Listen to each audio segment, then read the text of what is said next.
All right, I'm going to give you a few video examples of some really cool mechanics in Undisputed, things that people have loved and which have given it depth, but which have maybe gone a bit astray, or definitely gone a bit astray, I should say, in the last few patches. So foot positioning is one of the coolest things in the game. Based on where you put your feet, um, you're more likely to have success with a certain punch and less likely to have success with a different punch. So what you can see on screen is when our boxer in blue has his feet on the outside of his opponent, or he's to the right of his opponent if they're facing each other, sort of where a southpaw might stand in real boxing, because his left straight is going to be in a better position to land. In this position, generally speaking, your left-handed punches are going to land better than your right-handed punches. So here's a few examples.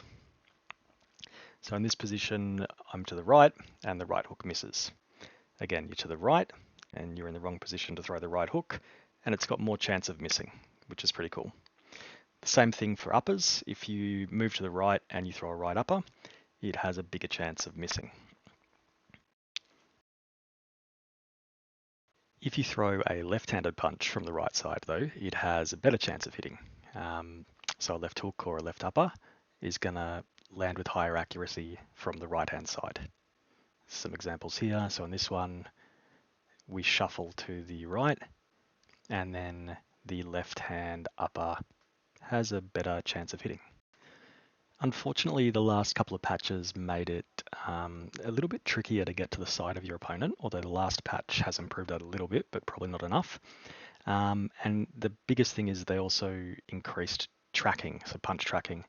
And what effect that has is it basically means your left hook is going to land from anywhere and everywhere. And it's really taken some of the best mechanics in the game out of it. But anyway, look, I am hopeful because this stuff is built into the game and a really cool part of it. And I think once they get tracking in a better place, it will hopefully return.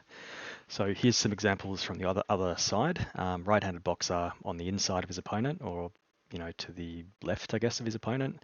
So we step left, sorry, and the right hook is going to land with more accuracy, and I don't think more power, but it's going to land with more accuracy.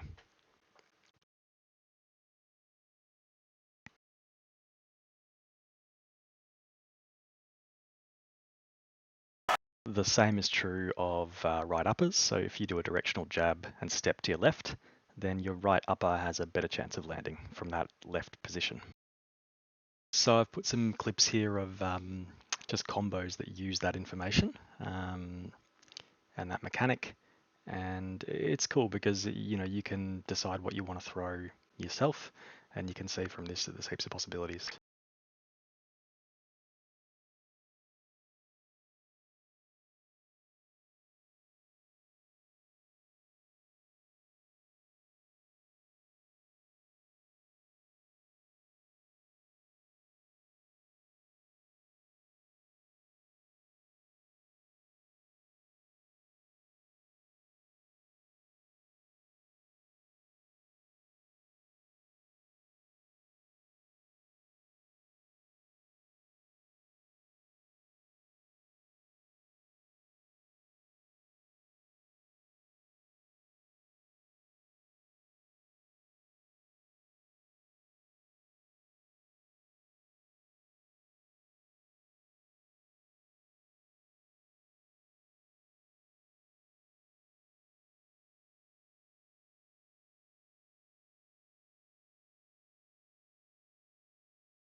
Another cool mechanic is the relationship between stamina and damage.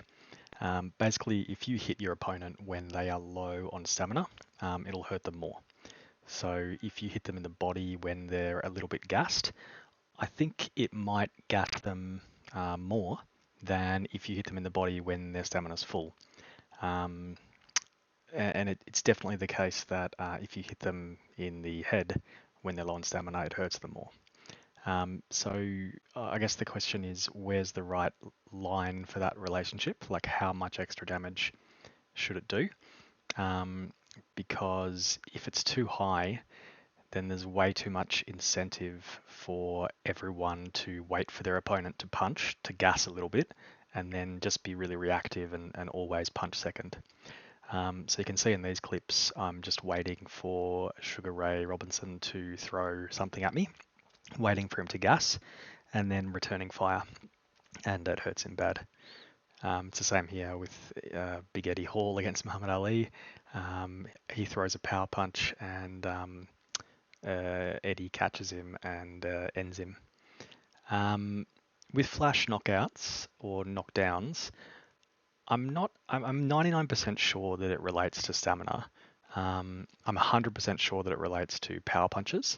So if you're on low stamina and you throw a power punch and you get caught with a response, then the chance of a flash knockout seems to go up heaps.